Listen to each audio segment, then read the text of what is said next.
All right. Hello, everyone, and welcome to Clayton Valley Village's Lunch and Learn presentation. Clayton Valley Village is a 501c3 nonprofit organization serving the residents of Clayton and Concord, California. And we're also part of a national network of over 400 villages.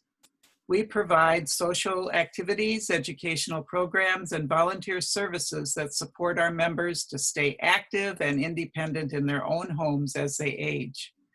My name is Carol Hanson Gray, and I'm honored to serve as their executive director. For more information about us, please visit our website at claytonvalleyvillage.org. Today, I'm pleased to introduce to you Clayton Valley Village member Mariana Behdjet. Born in Romania, Mariana lived in many countries before coming to the US in 1965. She ultimately started working as a part-time travel agent in Oregon in 1980 while her kids were still in school. When she and her family moved to Clayton, she started working full-time at Clayton Valley Travel, and in 1984, that happened in 1984, and she became owner of the company about 12 years ago. Congratulations, Mariana. Thank you. As an accredited and bonded agent, she continues to assist travelers from her home office. Assisting Mariana today with her slide presentation is Clayton Valley Village board member Diane Berger. We are all of our presentations are recorded and can be accessed on our YouTube channel at youtube.com Clayton Valley Village. During this presentation, everyone will be muted. If you have questions during the presentation, please type them into the chat feature, and at the appropriate time, I'll read the questions to Mariana for her to answer. At the end of the presentation, we will also be emailing to each of you a PDF of Mariana's travel tips.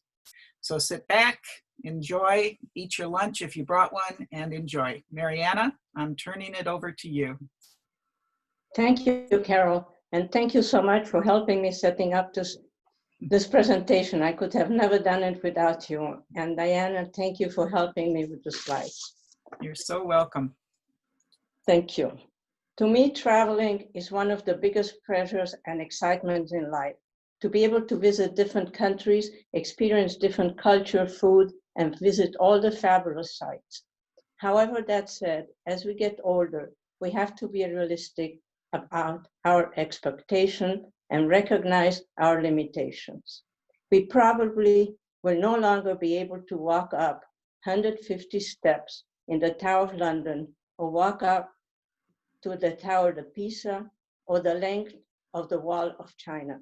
However, that said, we do not have to settle with sitting on a chair in the beach in Hawaii. We should sit down and make a list of places we want to visit, countries we would like to see, and sites that we are interested in. We should look over our list and realistically assess what we can do. Once you decided what you want to do, if you do not find the information you need online or in books, I suggest you contact a travel agent who will be able to give you some answers and also some suggestions. If you do not know a travel agent, choose one. And a way to make sure that they align with your style, pick a city you have been in, ask for recommendations in hotels or sightseeing, and then you can see if they agree with your taste. If you decide to travel with somebody else, make sure your goals and expectations are the same.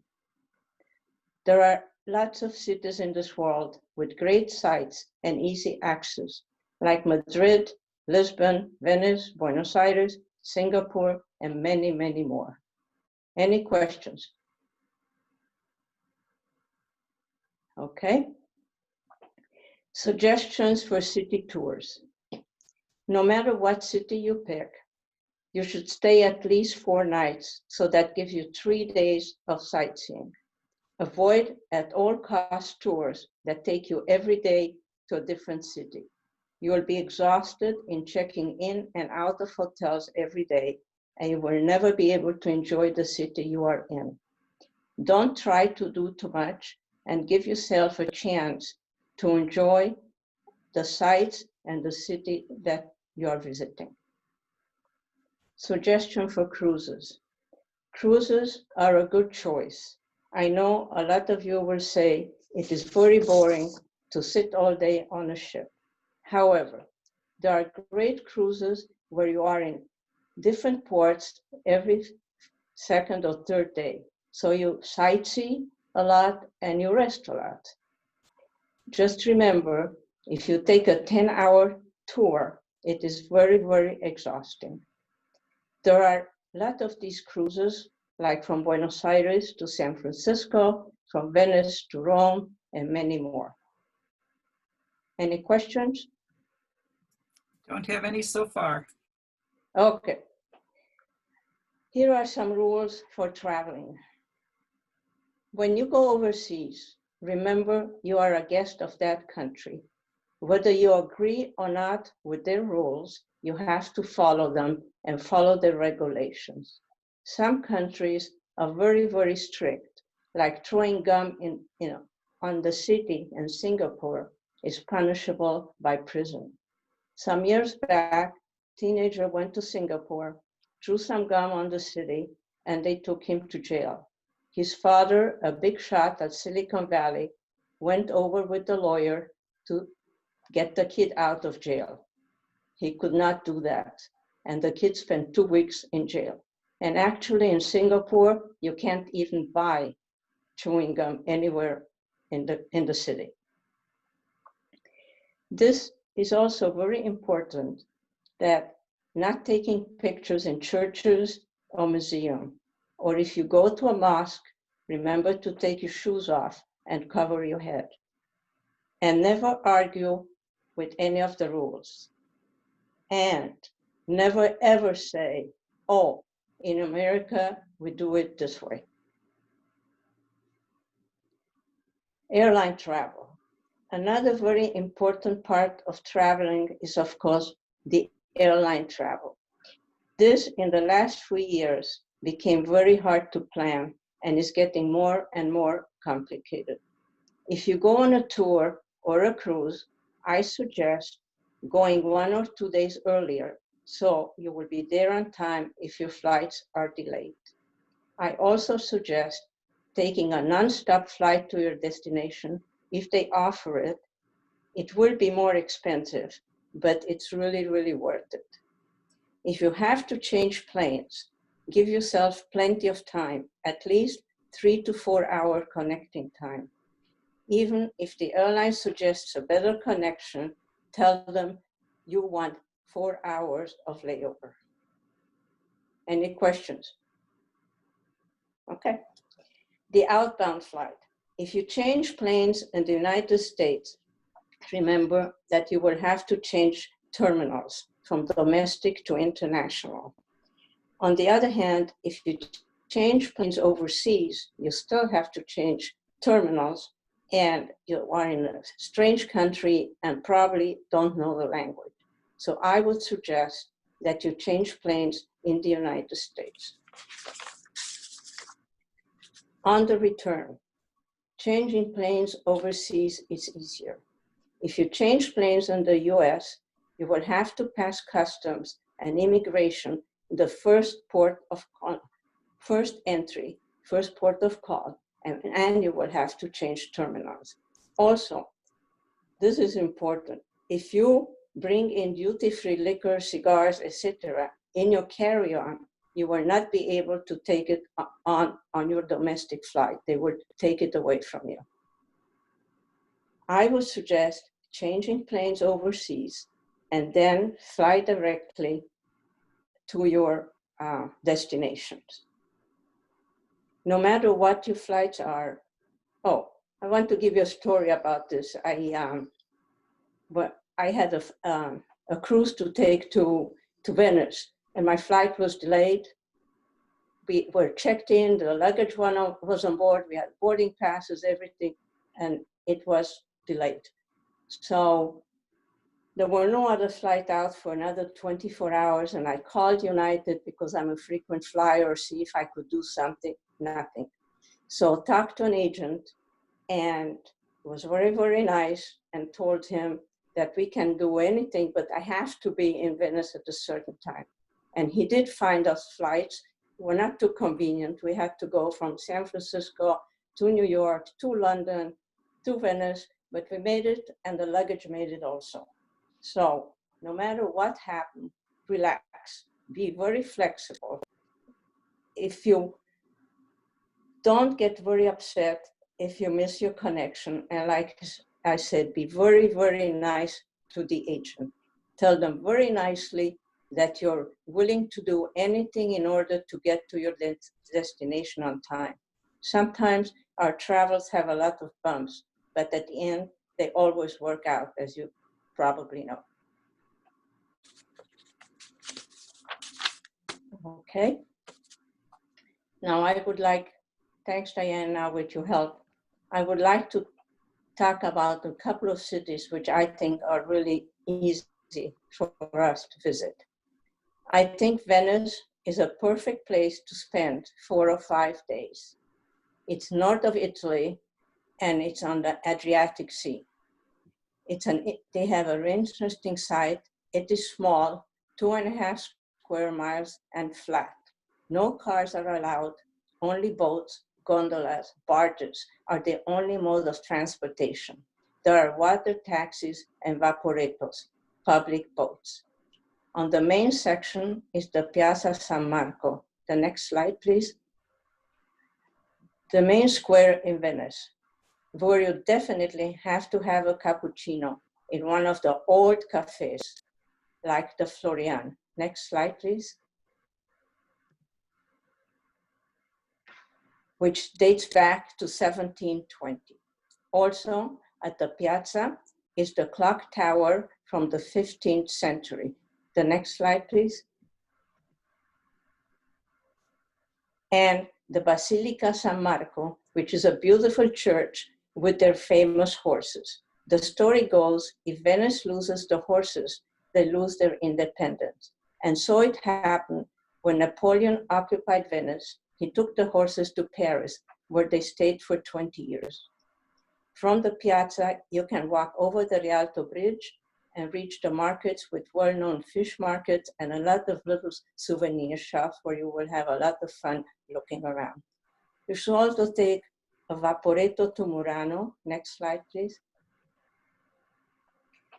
Where the famous glass is made, and that's the two top pictures. You can see how the glass is made. You can order some glasses there, and they keep your information. So if you break them, you can get in touch with them and they can send you the exact glasses you need to be replaced. A Vaporetto di Burano, the middle two pictures, where the famous lace is made. Of course, you have to go on a gondola ride, and the very interesting museum is the Accademia, the two lower pictures, with a lot of Italian masterpieces. In Venice, you mostly eat fish and seafood, polenta and rice. Try the liver Venetian style, which is veal liver with onions. You will not find much pizza or red spaghetti sauce. They prefer white wine. Souvenirs to bring home, glass from Murano and lace from Burano. Also, Venice is known for hand-painted masks. Any questions? Wow, you guys are good. The next city I want to talk to you, and it's one of my favorite, is Istanbul in Turkey. And it is the only city part in Asia and part in Europe. And although it is a big city, it is a very interesting city with a lot of interesting things to see. Just stay in one area at a time and visit that area and visit the sites they have to offer. There are a lot of mosques here, but the most famous one is Hagia Sophia. Next slide, please. It's the top one to the right. And it's from the 1400s. Another pretty mosque, the top picture to the left, is the Blue Mosque, Cold soap because it has decorated blue tiles inside. The Grand Bazaar, the two pictures left and right, with thousands of booths where you can spend days and days just browsing around, buying souvenir or just looking. The Spice Bazaar, the next slide, it's my favorite. It has spices from all the world and they are sold in big burlap bags by the ounce. You go in and the smell is just fantastic. Here you will also find fantastic pastries made with honey and pistachio and all kinds of candies like rahat. Next slide, please. Okay, I guess we don't have it. Okay. Topkapi Palace is very interesting to see. It was built in 1400 and was the principal residence of the Sultan of the Ottoman Palace. You can take a relaxing trip up the Bosphorus, you can take the public ferries, or you can take a tour that is offered. Shopping. Next slide, please. Shopping is very interesting in this city. You can buy carpets, see how they are made, the top pictures, and then you pick, you can see that. You offer half of the asking price and then take it from there. Nice souvenirs are the worry beads, the middle picture.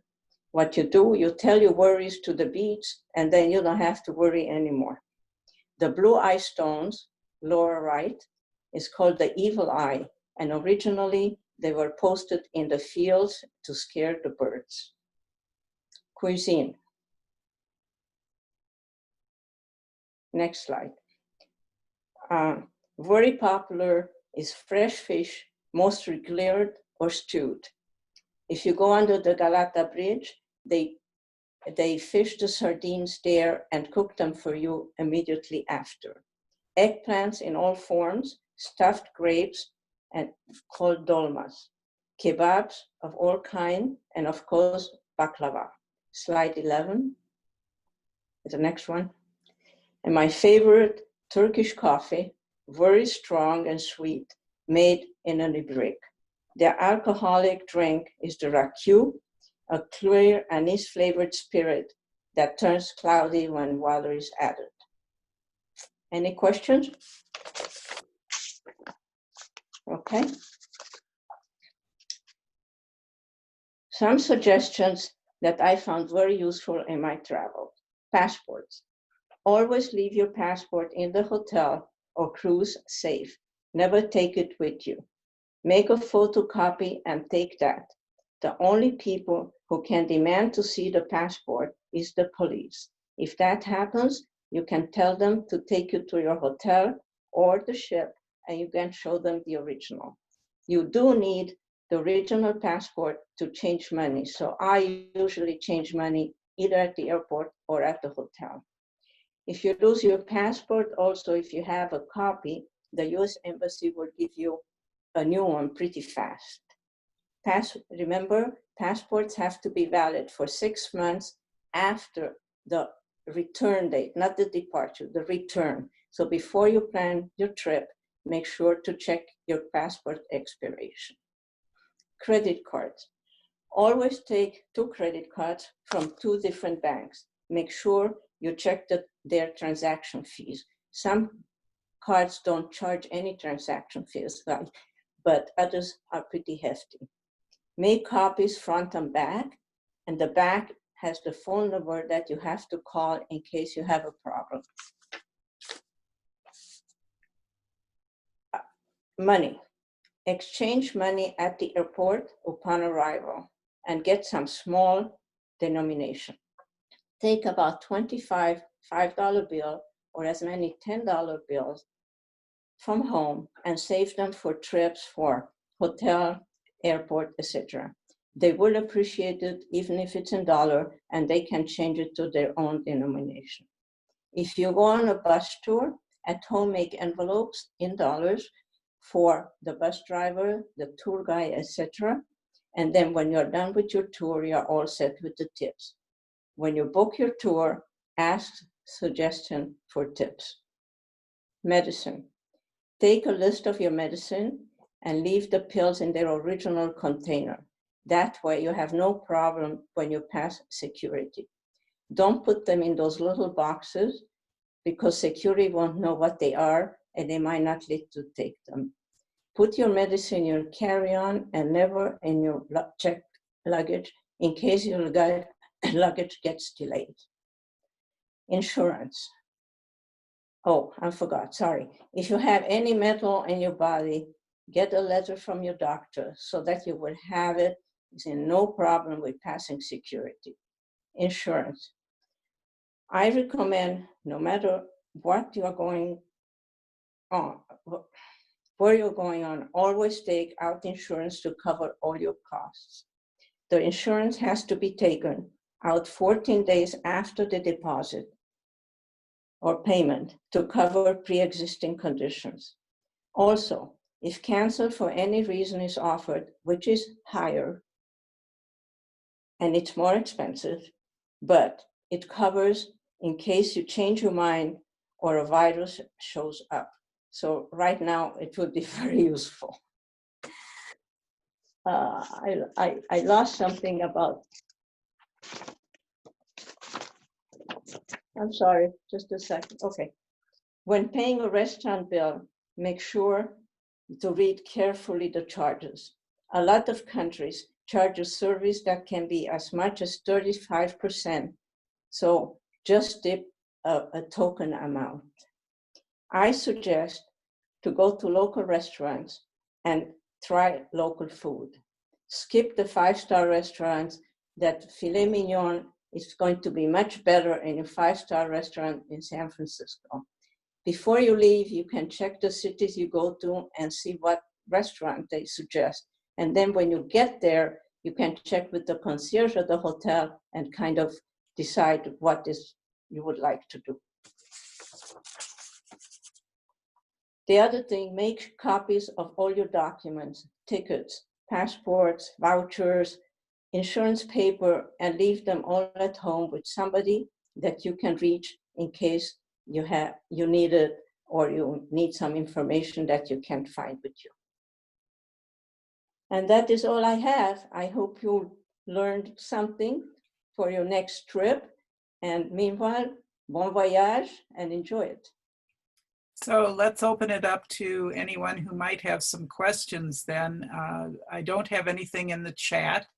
I know that I found Mariana's information really interesting, things that I didn't know about passports and things I wouldn't have thought of doing as far as making copies of everything and leaving them at home with a trusted person that you could call in case you got a credit card stolen or in case you lost your passport or something. I thought that was very valuable information. I know many of you on the call have been travelers, and just wondering if any of you want to share any experiences at all. Jan wanted to know, what do you know about what is happening with cruises during COVID? Do you know anything about that, Mariana? Well, what I know right now that most of the cruises are not cruising till end of December, like Princess Cruises. I know there are some cruises, like in Germany, there is a cruise, but it's only for Germans. No foreigners can go, and it just tours around Germany, touching a couple of ports in Germany, but we cannot go, only Germans can go. Right now they haven't, I know a lot of cruise companies are selling ships, and they are taking now reservation for 2023 already, so, and they're giving really good deals, you know, if, but right now everything is closed till the end of the year. And you mentioned no cruises. You mentioned something, Mariana, about New York and people not being able to fly out of New York if they weren't from New York or something like that. Well, those were the flights. They are opening, and it's a day-by-day situation. So you cannot, because it's in place today, that doesn't mean if you book it that next Wednesday, you're going to go, because they might be completely changed. But Alitalia opened some flights from New York to Italy. The thing is, you have to live in New York because New York won't let any flights in from certain states that are high, like California, Texas, Arizona. So, you know, you can sneak in, I guess. You could drive in, or you can, if you're really interested. I know that from San Francisco, you could fly. A friend of mine went to Arizona, had no problem. And I know they went from Arizona to California, they had no problem. But, you know, it's a day-by-day kind of situation. So. Okay. So we've got a request that you repeat the change of planes info heading out of the US and returning to the US about changing planes. Okay. What I suggest, when you go from the US overseas, unless you have a nonstop flight like from here to London or something, but if you have to change planes, then you change planes in the US and you have to change terminals, and then you go to your final destination.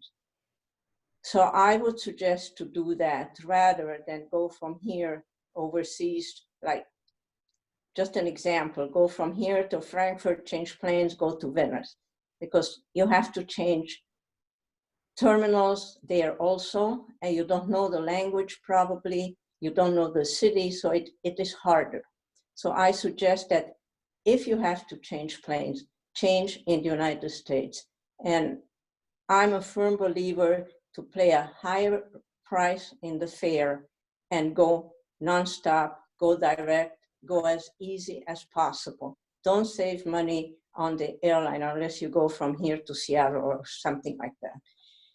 On the return, the problem is when you came back to the United States from overseas, you have to pass immigration and customs and security in the first port of entry, which means, let's just say, you're flying from London to New York, you get off in New York, you have to stay in line for security, you have to pass security, you have to open your suitcases for check, then they recheck your suitcases, and then you have to check your passports, and then you have to go to your gate. The other thing is, if you buy overseas in duty-free shop, you have it in your carry-on, and the domestic flights won't let you take on your carry-on any liquors or cigars or cigarettes or a lot of perfume, and they'll take it away from you. So if you change planes overseas, you can buy whatever you want and carry it on with you. You don't have to pass immigration, and then come to your destination in the United States. You can pass immigration and customs just once and carry all your duty-free shopping with you. Okay. Someone said in the chat, also be sure your passport has enough pages marked visa. She's traveled twice where somebody in the group didn't notice this and it created a problem. Can you address that, Mariana? Yeah, well, visa situation, it's less and less countries do visa pre-approved visa. A lot of countries, you get your visa when you get in, and you just get a piece of paper, like in Mexico. And so, you know, but what I suggest when you talk about visa and all that, whoever you book the trip with, ask them, you know, if you need a visa beforehand, then of course somebody can, if there's a consulate in San Francisco, you can go there. If not, there's a visa services that you can use. But right now at this point, there are not too many countries put visas in your passport. But if you go on a long trip and if you go to countries like that, you know, visa, I would suggest definitely have pages in your passport. May I make a comment? I don't know how to type it in. I'm sorry? Go ahead. What's the comment? 2 comments. Right now, Europe is not allowing any incoming flights from the US. They do not want us. Number 2, when you return from overseas, you can make the comeback much easier. Get global entry. Can you talk about that? Yeah, but you still Mariana? cannot bring in, global entries, what it does, it bypasses the line. You still Yeah, have to, yeah. yeah. It's very It just, easy. it is faster, Yeah, but you very still fast, cannot very take your easy, liquor. especially in Miami. That's a terrible airport. Okay, I'm Right. sorry. Thank you. Yeah, no, but my point was basically it's that if you have a lot of people buy duty-free stuff overseas and then they cannot bring it with them. If you get to Miami, they take it away from you, global entry or not. Okay. And Sonia, if you want to unmute yourself, you had a comment that you wanted to make. Yeah, I agree with all that you said regarding cruises and all your suggestions. I just wanted to give an example on in March. I canceled the trip I was taking to Italy in June. I did it through AAA in Walnut Creek. And they were terrific. And I just wanted to give you the result. I was able to get my plane ticket reimbursed by Alitalia. I was able to get travel insurance that I took, not the most expensive, sort of in the middle. I got about 70% back of the travel insurance. And what I did lose is the hotel rooms that I had to book in order to make it to a tour to Florence and then somewhere further down in Rome. So I lost those. They didn't reimburse them. But what I did want to say that I still have credit is I have tours that I was going to take 8 days around Florence and Tuscany, that kind of thing, and 2 days in Rome. They are giving me until December 15th of 21 to still, do something with them. And AAA, it can be anywhere. Right now, I'm not traveling and don't feel like going anywhere. Maybe in 2021 I will, but not now. But I want to give a shout out to, it wasn't your company, but AAA going through a good, knowledgeable and experienced travel agent was excellent because she did all the legwork for me. That's it. Okay. That's good. I'm glad you want to. What you should do, get in touch with the hotel and see if they give you a credit to use later. Maybe. On what you paid in advance. So we don't have any more questions. I do want to thank Mariana for her nice, wonderful presentation. And we will be emailing to everybody who's on our call today that list that was shown in the last slide of the travel tips so that, for those of you who don't take notes, I'm not one of those note takers, we'll be sending you those travel tips. And I want to thank all of you for being on our presentation today. And if there are no more questions, there's your last chance to ask. Thank you again, Mariana, and thank you, Diane, for taking care of all the slides. That was really helpful. Yeah, so it's great. Okay. Thank you for everybody for listening to me. Thank you. Okay, thank you. Bye. Thank you. Bye. Bye. Thank you. Bye-bye. Bye.